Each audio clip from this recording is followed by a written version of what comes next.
si se está vivo, vamos a tener problemas. Si se aspira, si se sueña, si se quieren lograr cosas, siempre vamos a ver dificultades. Eso es parte de esa realidad. Ahora, ese es el mensaje claro. Aquí hay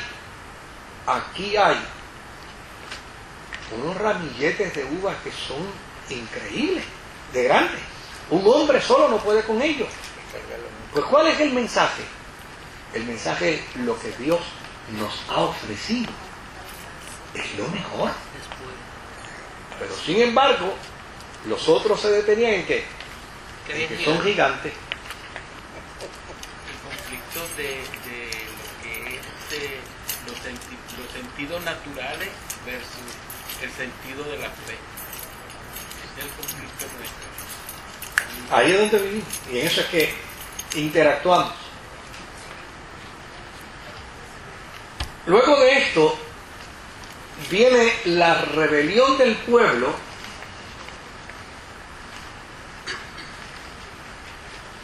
y luego vienen los acontecimientos relacionados con los 40 años de peregrinación en el desierto. Y usted dirá, pero ¿qué es esto? Pues esto es lo que quiere decir, lo que dije al principio, es que no hay una correlación histórica, sino que los capítulos pueden retrotraer y pueden retomar algunos eventos y los resumen.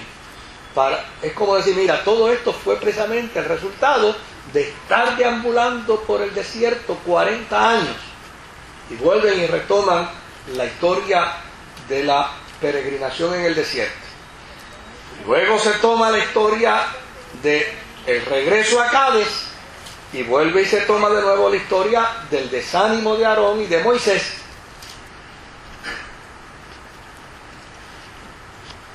Y más adelante se toma entonces el dato de la muerte de Aarón. Y vuelve de nuevo la historia a presentar entonces la serpiente de bronce que le fue dada a Moisés. Todo eso tiene una serie de implicaciones teológicas que las podemos discutir y las podemos trabajar, pero yo estoy haciendo el resumen del contenido en su totalidad. Y luego aparece el famoso profeta mercenario llamado Balaam, ¿verdad? En el momento en que él ha sido contratado para maldecir al pueblo de Dios. Y ya en el capítulo 26 es que aparece el censo de la nueva generación, que es el capítulo que me gustaría que leamos ahorita. Y luego de ese censo, entonces se establecen unas leyes acerca de la herencia, de las ofrendas, de las fiestas, de los votos, etc. Y estas leyes da la impresión de que son leyes posteriores, leyes anteriores, en el capítulo 27 al 30. Pero, como dijimos al principio, el orden de eventos no está bien cuadrado aquí. Entonces sí, finalmente aparece la distribución de la tierra, que antes de entrar se la distribuyeron, que antes de poseerla la asignaron a las distintas tribus, y finalmente se establecieron las ciudades que se conocen como las ciudades de refugio. Bastante árido, bastante incómodo el libro para leerlo, para digerirlo, pero en síntesis eso es lo que prácticamente el libro contempla en su totalidad. Quisiera leerle el capítulo 26 de Números. Claro, no en su totalidad, es un capítulo bastante extenso, tiene unos 60 y tantos versículos. Le podré decir con exactitud cuando me ponga los espejuelos 65, pero por lo menos leer algunos datos del capítulo 26. Fíjense que fue en la tierra de los moabitas donde se hizo el censo.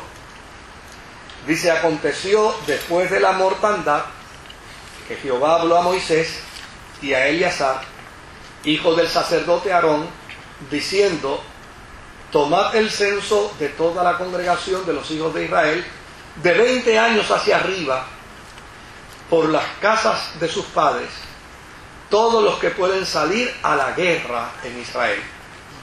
Y Moisés y el sacerdote Eleazar hablaron con ellos en los campos de Moab, junto al Jordán, frente a Jericó, diciendo, contaréis el pueblo de 20 años hacia arriba, como mandó Jehová a Moisés y a los hijos de Israel que habían salido de tierra de Egipto. Rubén, primogénito de Israel, los hijos de Rubén, de Enoc, y por ahí empieza entonces a relatar todo el proceso del censo, que es bastante extensivo, ¿verdad? Sí. Y luego entonces se habla del orden de la repartición de la tierra en el versículo 52, y dice, y habló Jehová a Moisés diciendo, a estos se repartirá la tierra en heredad, por la cuenta de los nombres. A los más darás mayor heredad, y a los menos menor, y a cada uno se le dará su heredad conforme a sus contados. Pero la tierra será repartida por suerte, y por los nombres de las tribus de sus padres heredarán. Conforme a la suerte será repartida su heredad entre el grande y el pequeño.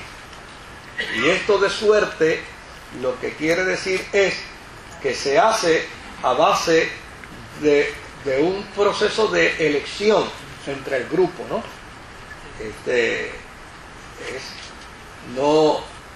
No es que se está jugando algún juego de azar, sino más bien es que se hace un sorteo a base de los nombres y de las tribus, y desde luego, un ejemplo, se dice, esta región del norte se la vamos a entregar, y en el sorteo entonces se destina a tal persona.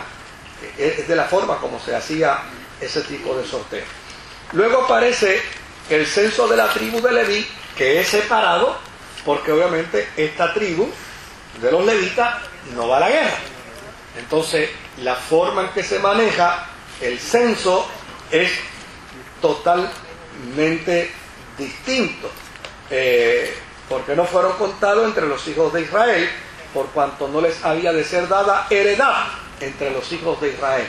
Es decir, en la conquista de las tierras a la tribu de Leví no le tocaba nada. Pero esto no es un acto injusto, todo lo contrario, era un acto equitativo, porque una vez las 11 tribus conquistaron, entonces a esto les tenían que dar el diezmo de lo conquistado, por lo tanto ellos iban a heredar, pero no heredaban dentro del mecanismo que heredarían los otros, que era a base de conquista. Estos heredarían a base de el diezmo. Y entonces viene la historia de Josué y de Caleb, y desde luego con la historia de Josué y de Caleb es que termina el capítulo diciendo, estos son los contados por Moisés y el sacerdote Eleazar, los cuales contaron los hijos de Israel en los campos de Moab, junto al Jordán frente a Jericó.